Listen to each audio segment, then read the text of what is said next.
Pour d'évidentes raisons de santé concernant la COVID-19 et le deuxième confinement, je dois vous aviser qu'aucun déplacement ne sera possible en cas de témoignage ou d'enquête pour aucun de nos membres. Nous vous remercions de votre compréhension. Restez quand même aux aguets. Les mises à jour sur les comptes ODH-TV2 et ODH-TV Archives sur YouTube vont continuer. Prenez soin de vous.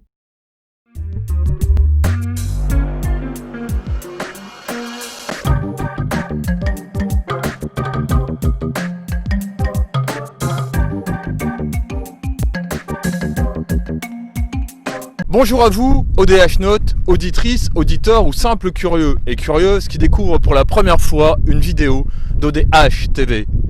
Bienvenue dans cette nouvelle édition de Matin OVNI dans le monde qui, comme son nom l'indique, va vous partager les dernières actualités OVNI et ufologiques qu'il y a eu dans le monde dernièrement.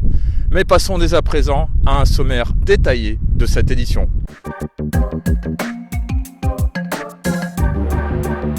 Au sommaire de cette édition. Dans le courrier des ODH Notes, c'est Bruno Botta et Anne, membres du GUI, groupe d'ufologues indépendants, qui y répondent. Dans la rubrique OVNI dans l'histoire, ou ODH, Rémi Fauchereau, ufologue, président de l'AEPA, Association d'études des phénomènes aériens, mais également membre du SSO, vous parlera du 5 novembre 1990 dans l'Yonne. Dans la question de l'édition, c'est Anne, du GUI, qui y répond. Dans la rubrique Culture OVNI, UFO-Pop, vous allez retrouver une fois de plus Gilles Durand, membre du SSO, Sauvegarde et Conservation des études et archives ufologiques, mais également Bruno Bousquet, membre de l'association OVNI Languedoc. Puis nous passerons à l'actualité de l'émission de radio Zone Parallèle et de la Zone Insolite, animée par Carole Lozé. Cette rubrique vous est présentée par Jenny T, modératrice d'ODH TV. Puis nous finirons par le dossier de cette édition, le deuxième épisode de l'hypothèse militaire, où nous aborderons cette fois-ci l'espionnage et d'autres avis sur cette hypothèse avec les interventions de nombreux ufologues et veilleurs. Mais passons dès à présent au courrier des ODH Notes.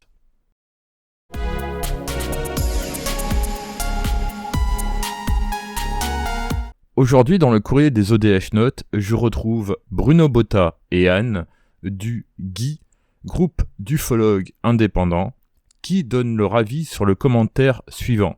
Waouh, encore un livre sur les ovnis, les ufologues ne cherchent qu'à faire du business.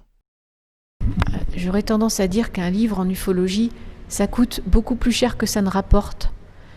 Souvent, les livres sont plus ou moins édités à compte d'auteur, ou dans tous les cas, c'est loin d'être lucratif. Et par ailleurs, pour réaliser toutes les enquêtes qui permettent d'écrire le livre et amasser toute la documentation, eh ben c'est des centaines, des milliers d'heures de travail, beaucoup de déplacements, ça coûte une fortune. Je crois que ça paye même pas les déplacements. Voilà, juste pour remettre un peu les choses en place. Et aussi le but que le livre soit bien documenté pour les lecteurs, qu'ils aient des infos inédites, de cas qu'ils connaissent pas forcément. Donc c'est aussi le but du bouquin.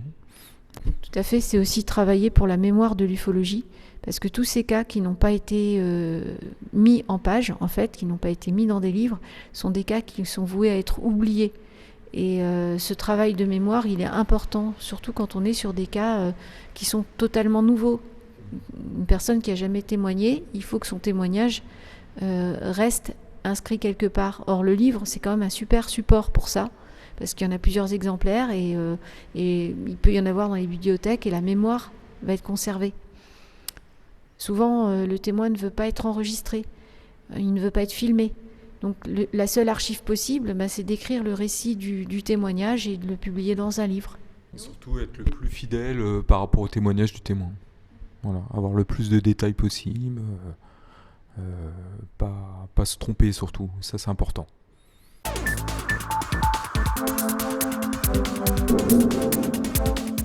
Je vous annonce que récemment est sorti le nouveau Lumière dans la nuit numéro 441. Pour plus de renseignements, veuillez vous rendre sur la page Facebook d'LDLN ou sur le site internet. Les liens sont affichés en commentaire.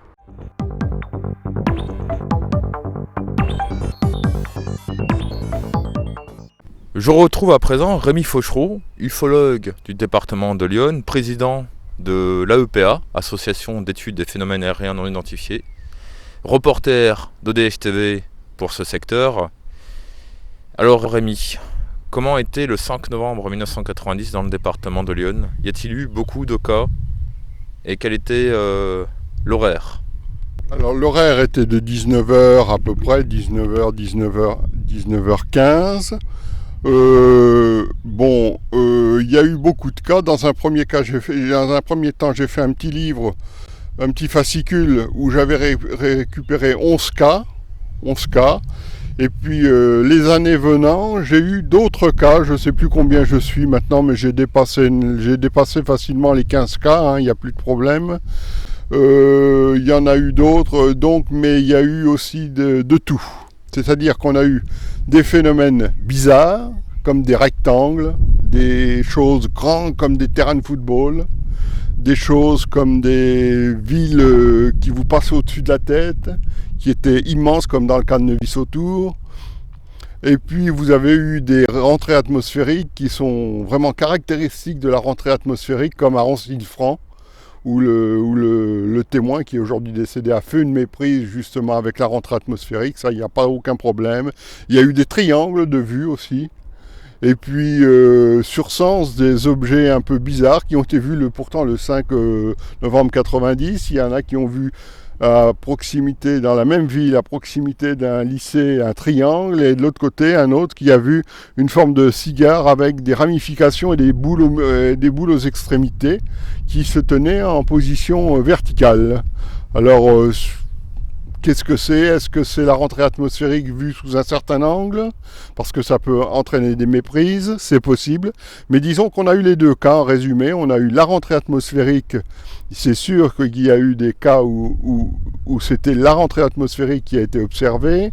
Et à côté de ça, on a des cas dérangeants, plus dérangeants, qui ne semblent pas avoir été confondus avec la rentrée atmosphérique.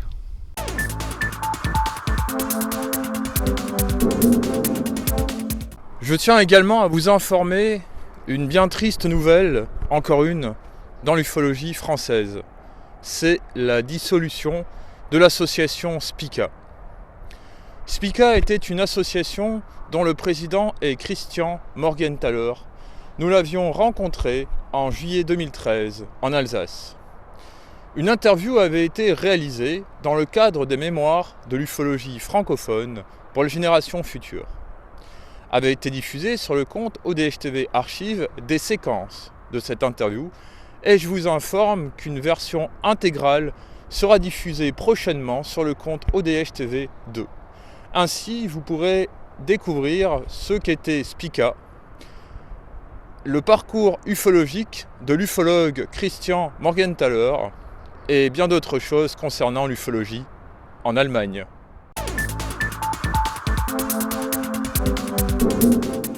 Que penses-tu de l'ufologie de terrain actuellement en France ? Je pense que l'ufologie de terrain est assez mal en point parce qu'on n'est pas très nombreux et c'est très difficile en ce moment déjà d'avoir des témoignages et d'avoir des observations. Il y a quelques observations, mais bon, il me semble qu'il y en a de moins en moins. Enfin, j'ai cette impression. Alors peut-être qu'en ce moment, en 2020, il y a une petite recrudescence de cas. Oui. Voilà. Et par rapport au sondage, est-ce que tu es optimiste, pessimiste ou neutre sans avis quant à l'avenir ? Alors je suis neutre. Je suis neutre quant à l'avenir.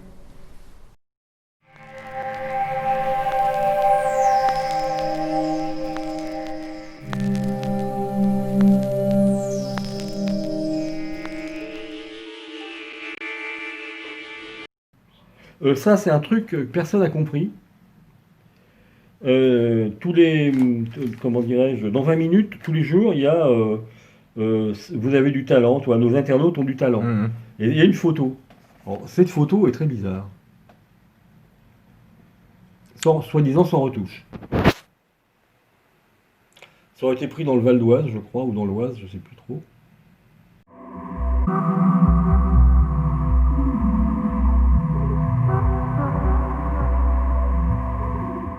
Je retrouve à présent Bruno Bousquet, ufologue au cours d'un congrès de l'association OVNI Languedoc. Alors Bruno, quel livre conseillerais-tu aux néophytes en ufologie, c'est-à-dire qu'est-ce qu'ils doivent lire en premier? Quel livre faut-il lire en premier?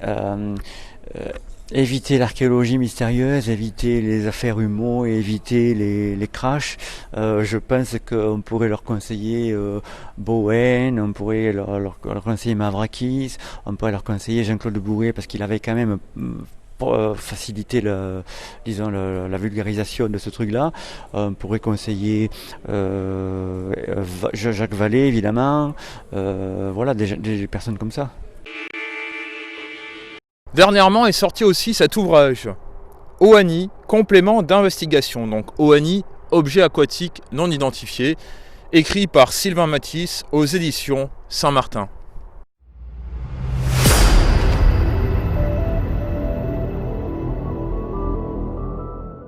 Je tiens à rappeler que les émissions Zone Parallèle ne traitent pas que d'ufologie, mais aussi de phénomènes paranormaux, des faits insolites et étranges, de conspirations et de cryptozoologie. C'est une émission québécoise qui est diffusée les samedis de midi à 14h, soit en heure française de 18h à 20h. N'oubliez pas également la petite dernière, Zone Insolite. Je laisse Carole Lauzé, l'animatrice, vous en parler. Et ça dérange ceux qui ne sont pas habitués à ça, qui ont voulu écouter l'émission pour savoir quelle sorte de commentaires ou de discussions que ça va avoir à bord de cette nouvelle émission comme la Zone Insolite. Et les gens ont trouvé ça épouvantable. La plupart, ceux qui n'écoutent pas Zone Parallèle, qui sont tombés sur la Zone Insolite, ils ont fait « T'as abandonné que tu parles d'une gang de fuckés, toi. » C'est sûr, on est une gang d'enquêteurs. On enquête sur des phénomènes de ce cas-là, dans des cas ufologiques ou tout ce qui est inexpliqué. C'est ça le but. Mais les gens n'ont peut-être pas compris que c'est ça. Et peut-être qu'ils s'attendaient à voir l'émission Vente fraîcheur et ont fait un méchant saut, là. Parce que c'est elle qui était là avant. Mais c'est pas en tout le même genre d'émission, mettons. Diffusé juste après de 14h à 16h au Québec, donc de 20h à 22h pour la France. Cette émission est animée par plusieurs animateurs défilant les uns après les autres au cours des mois à venir.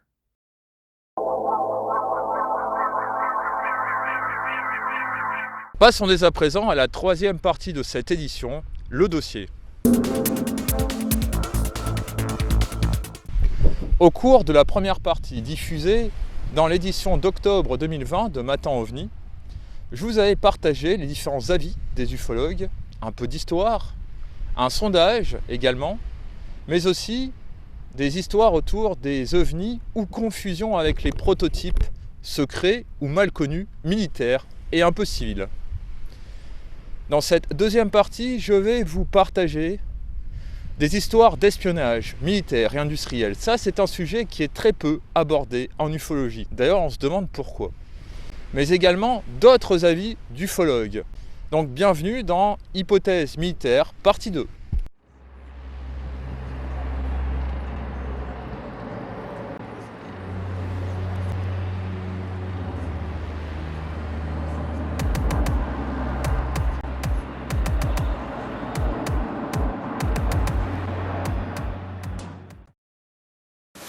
D'ailleurs, il y a quelque chose qu'on oublie souvent de parler en ufologie, et je trouve ça d'ailleurs bizarre, quand il y a des observations de pseudo-ovnis autour des centrales nucléaires ou des bases militaires en France, on a tendance à oublier l'espionnage. Oui, absolument. Pourquoi ? Je sais pas, parce que c'est pas dans la mentalité des gens, et puis les gens n'y pensent pas tout de suite. Les gens n'est pas en période de guerre, peut-être qu'en période de guerre, les gens pensent plus à l'espionnage. Hein. On voyait pendant la guerre, on voyait par exemple souvent un peu partout, comme sous les affiches, qui étaient placardées dans les rues, taisez-vous, les murs ont des oreilles. Donc là on pensait à l'espionnage, on y pensait forcément tout le temps. Or qu'en période de paix, on n'y pense pas forcément. Et puis c'est pas de l'espionnage militaire, c'est de l'espionnage économique. Industriel, voilà. Alors donc, on n'y pense pas non plus à l'espionnage industriel, alors que c'est peut-être la première cause et la première grande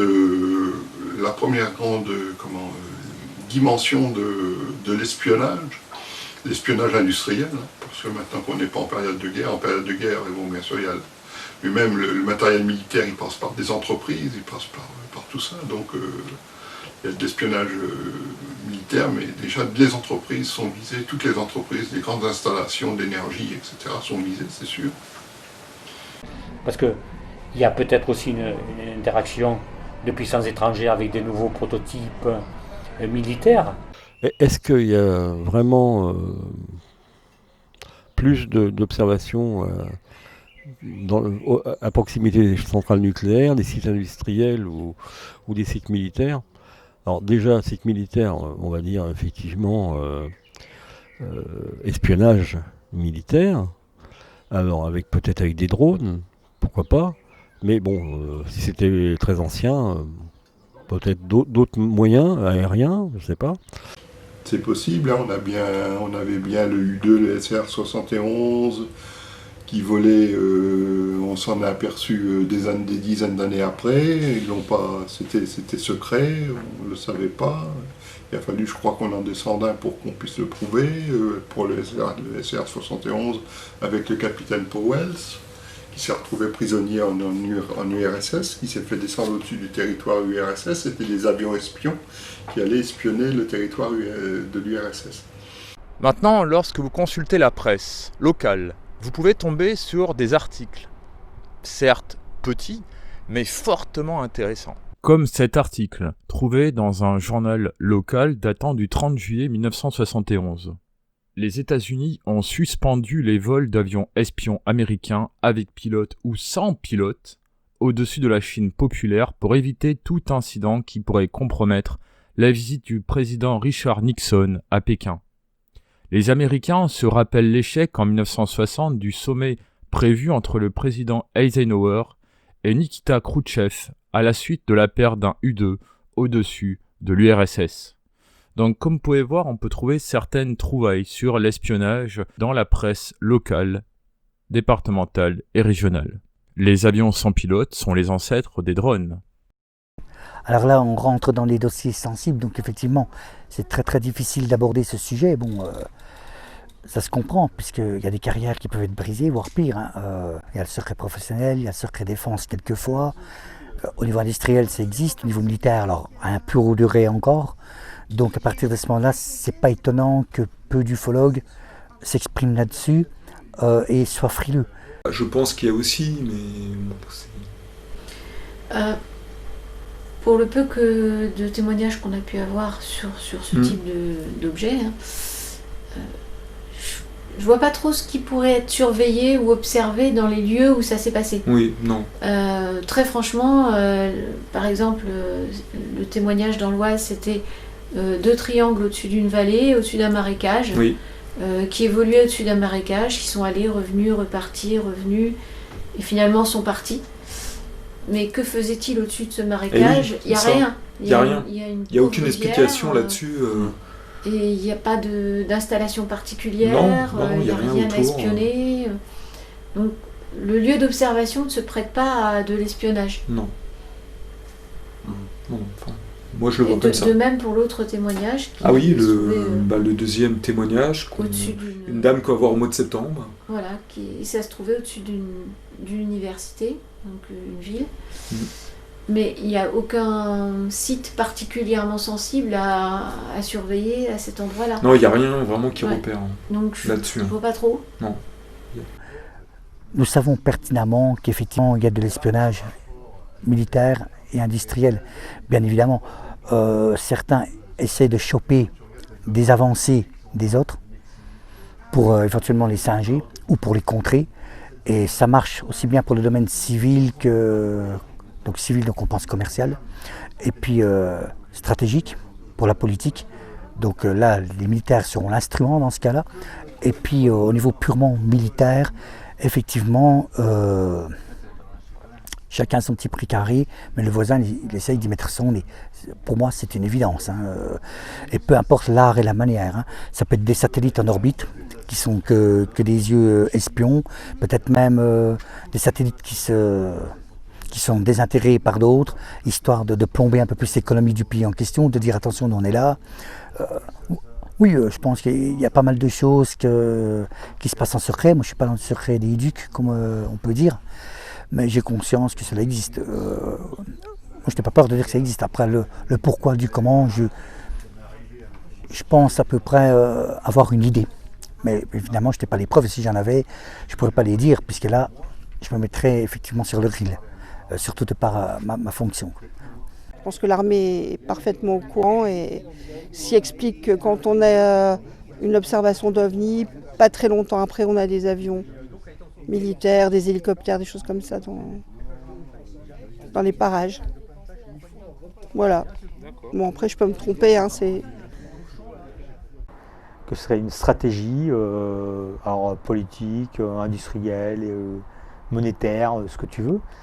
Et là, ça pourrait expliquer le fait qu'on essaie de nous balader un peu dans le domaine, nous faire penser que tout ça, c'est que de l'illusion.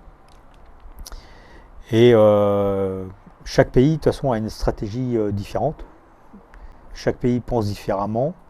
On n'a pas déjà rien qu'au sein de l'Europe, là déjà quand tu vois quand on parle de n'importe quelle chose, qu'on veut développer quelque chose qui sert à la population, déjà entre eux ils ne sont pas d'accord de la manière de faire les choses. Donc que des pays étrangers viennent espionner, de toute façon ça a toujours existé, hein. On a toujours eu des espions, on a toujours eu des avions espions. Après il n'y a rien de choquant à tout ça, ça serait la suite logique. Les inventions se font longtemps à l'avance. L'armée, les services secrets et les armées sont servis en premier dans les inventions. Il faut ne jamais oublier ça. Ils sont servis en premier. Si un pays, par exemple les États-Unis, avaient 20 ou 40 ans ou 50 ans d'avance en avionique sur l'Europe, pourquoi ils se priveraient de venir nous voir et d'espionner ce qu'on fait? Moi, en tout cas, je serais patron de ce truc-là, je ne m'en priverais pas. Hein. C'est clair.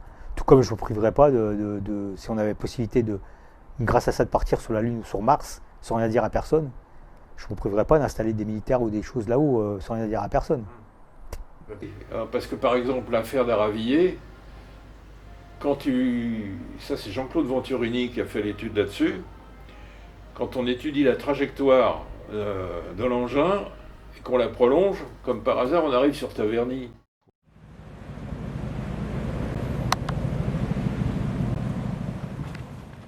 Selon les réponses compilées des ODH Notes, il semble que l'hypothèse militaire en ufologie en est une qui intéresse beaucoup, mais qui semble convaincre peu. La plupart des gens ne croient pas que l'humain peut construire ou maîtriser une telle technologie. D'autres croient par contre que les militaires ont été en contact avec une vie extraterrestre, mais qu'ils se sentent démunis face à leur avancée technologique. Merci à toi, Jenny, d'avoir réalisé ce sondage auprès des ODH Notes. À ce stade-là, on peut remarquer qu'il y a deux courants de pensée dans l'hypothèse militaire. D'un côté, vous avez une hypothèse plutôt portée sur la conspiration, sur du complotisme, et de l'autre côté, l'hypothèse plus sceptique, les méprises, c'est-à-dire les observations d'objets volants non identifiés sont en fait des méprises avec des avions existants ou secrets, des projets et prototypes.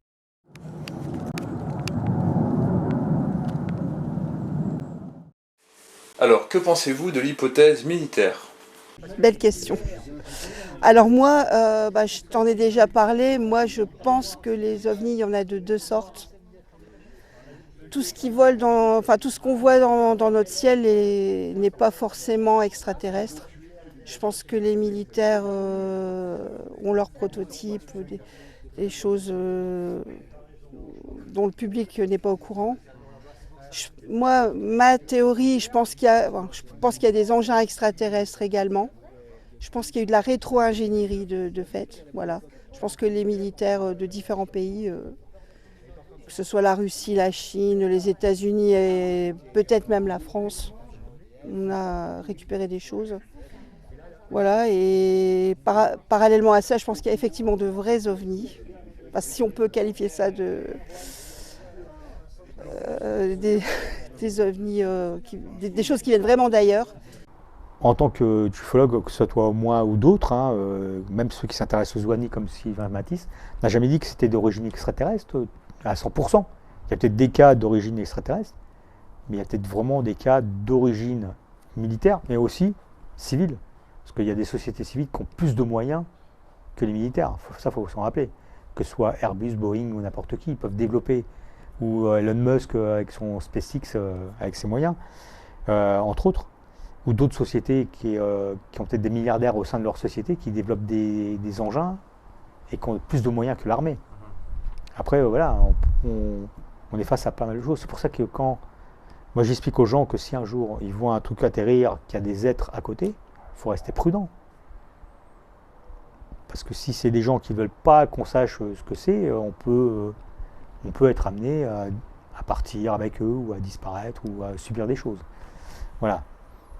Après, moi, l'hypothèse militaire, pour répondre à ta question, c'est pas, elle est tout à fait acceptable et c'est pas choquant. Ouais. Alors aujourd'hui, évidemment, au fil du temps, tu vois des appareils qui ressemblent à nos futurs drones, qui ressemblent à des croix, qui ressemblent à ceci, à cela. Prends l'exemple des triangles. Les triangles commencent à apparaître massivement, il y a quelques cas avant, mais massivement en 83, au début de la vague de la vallée d'Hudson. Et une vingtaine d'années après, un peu moins, tu vas voir apparaître des engins tout à fait réels, ceux-là, de l'armée de l'air américaine, qui sont en forme de triangle.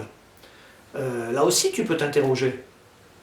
Si les triangles sont au cas où ce seraient des prototypes militaires secrets, disons, américains, plus probablement américains, on les verrait depuis justement la vague belge, quoi.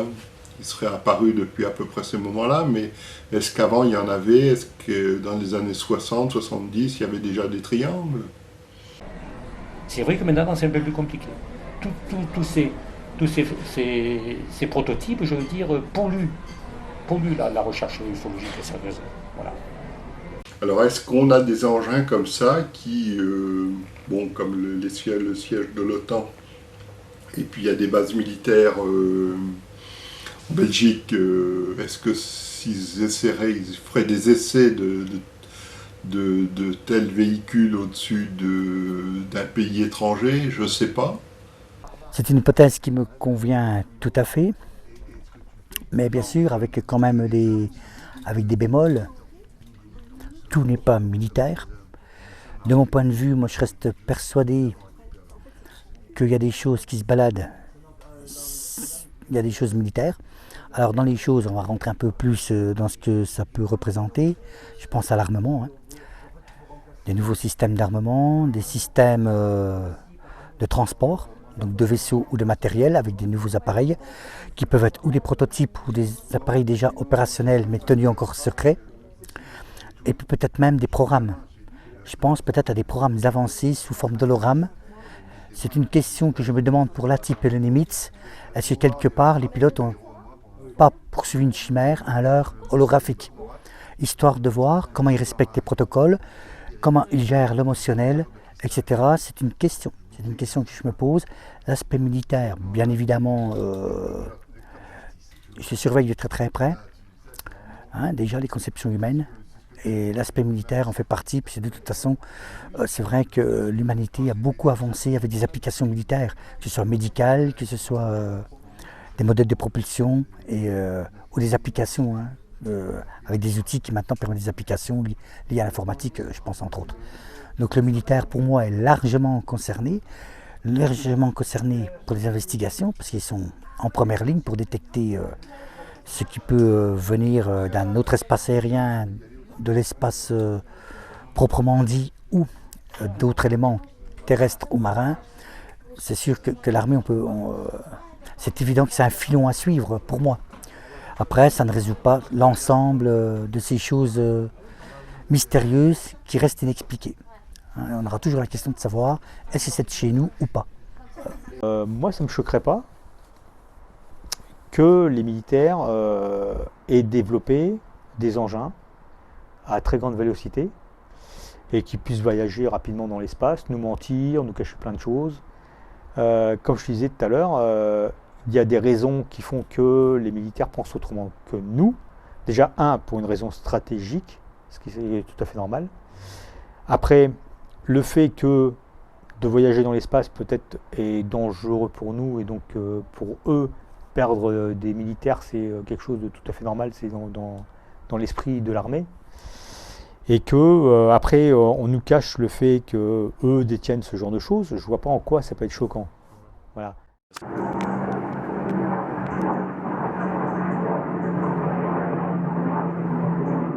Je tiens à remercier les ufologues et chercheurs d'avoir répondu à ces 2 questions sur l'espionnage militaire, industriel et énergétique et leurs avis sur l'hypothèse militaire. Mais il y a bien d'autres éléments à prendre en considération concernant les RR3 et les RR4. Concernant les rencontres rapprochées du 4e type, il y a les fameuses abductions militaires ou appelées MILABS. Et concernant les rencontres rapprochées du 3e type, peut-on mettre le phénomène des Men in Black dans l'hypothèse militaire ? Tu t'es intéressé aux Men in Black, mais est-ce que tu les rends dans les RR3 ou pas ? Non, pour l'instant, non. Alors j'en ai mis une, le cas du lac de la Croche, là, effectivement. Mais c'est pour montrer au public de quoi il s'agit, si tu veux. Tu voulais intervenir ? Non, je disais que les Men in Black, c'est quand même assez curieux comme personnage. Ils ressemblent pas vraiment à des gens vraiment humains. Oui, c'est des gens à part, le chapeau noir, le costume noir, le visage vraiment très très blanc, la Cadillac des années 50 toute noire. Ça fait vraiment film de l'époque. Il y a un portrait robot assez similaire chaque fois. C'est comme ils sont. C'est très très très particulier. Je les trouve vraiment curieux. Si ce sont des militaires, ils ont vraiment une attitude très très curieuse, très particulière. Et parfois il y a des descriptions un peu étonnantes avec des fils qui semblent dépasser de leurs pantalons. Au niveau du visage, il n'y a pas de sourcils. On a parfois l'impression les traits sont très particuliers. Des robots animés, comme robotiques, téléguidés comme sortant un peu irréels. Avec un discours parfois assez succinct, des phrases pas très bien construites. C'est assez étrange, enfin. Oui. Ils savent que tu as vu un truc. Bon, comment le savent-ils ? Des fois, c'est une simple observation aérienne. Comment le savent-ils ? Ce qui est assez curieux, c'est que c'est mondial. C'est ça. C'est un phénomène mondial. On croit que c'est plutôt basé aux États-Unis, mais en fin de compte, il y a des cas en France aussi. Et dans d'autres pays. Souvent, il y a des menaces, il y a des documents apparemment qui ont été récupérés. Tout ceci est extrêmement... Mais on n'a pas les clés, c'est bien sûr. Donc si c'était lié à l'armée, ce serait à toutes les armées. C'est là où on peut être amené à se poser des questions. Certains témoins ont gardé ça pendant des décennies et qui n'ont parlé qu'à l'occasion d'une contre-enquête 20-30 ans plus tard. Ils ont dit « Ah mais j'ai pas tout dit parce que le monsieur scandinave avec son ami qui est venu me voir 2 jours après, il m'a demandé de taire ce détail. » Bon, on est encore dans une absurdité manifeste. Je veux dire, tout a été vu, dit, entendu au sujet des ovnis. Quel détail le témoin aurait-il vu sur l'objet qui est parti ? Un sigle, un machin comme à Socorro. Enfin, tout ça est ridicule. Ça n'a aucun sens. On est dans une forme de manipulation, pas toujours très bien faite, mais faite avec des moyens autres. Et nous, on fait comme on peut parce que tout simplement, on n'a pas les grilles d'analyse et on n'a pas les théories qui nous permettent d'appréhender ça. Et les aurait-on, on serait vraiment très surpris, je crois. Comment ils savent qu'il y a un ovni ? Si c'est les militaires. Oui, c'est là on cherche. On va se faire un avion secret ou... Et surtout les circonstances aussi. Les Men in Black apparaissent toujours sur certaines circonstances par rapport à une apparition d'OVNI. C'est pas toutes les apparitions d'OVNI. Non. Heureusement. Heureusement, Oui. C'est vrai, il n'y aura plus de témoins qui auraient Non, je pense qu'il n'y aurait plus du tout d'ufologie là. Les observations de Men in Black semblent être associées aux observations d'OVNI. Je dis bien semble être, mais peut-être que cela n'a aucun lien avec le phénomène. D'ailleurs, nous avons vu au cours de nombreuses autres émissions que beaucoup d'éléments sont venus se rajouter dans l'ufologie, mais n'étaient pas dans l'ufologie au départ.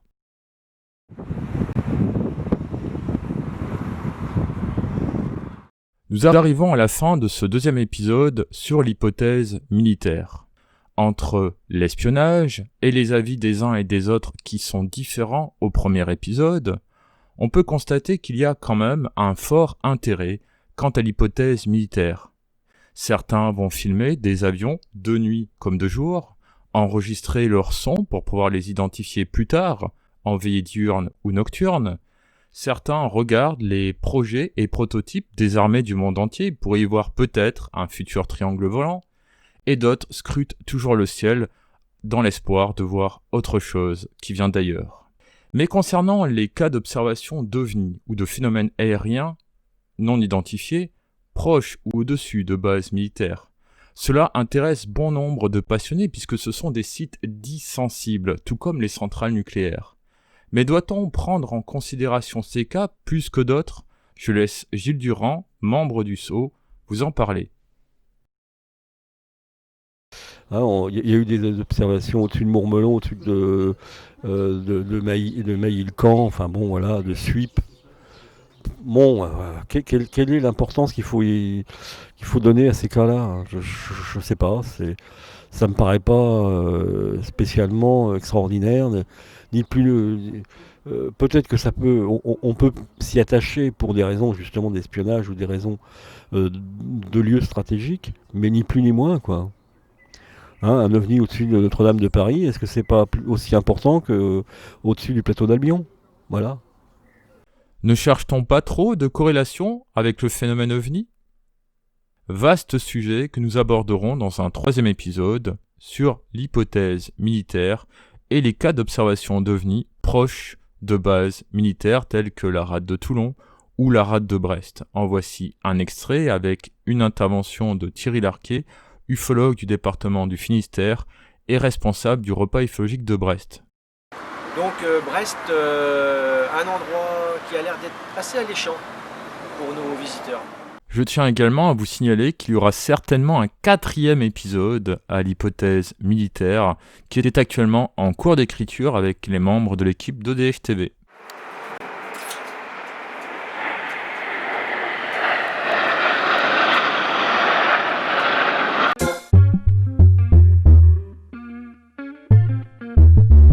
Voilà, c'est la fin de cette édition de Matin on vit dans le monde. Je tiens à remercier toutes les personnes qui nous ont aidés à faire cette nouvelle édition, mais également vous autres, auditrices, auditeurs ODH Note, de suivre ODH TV depuis 14 ans.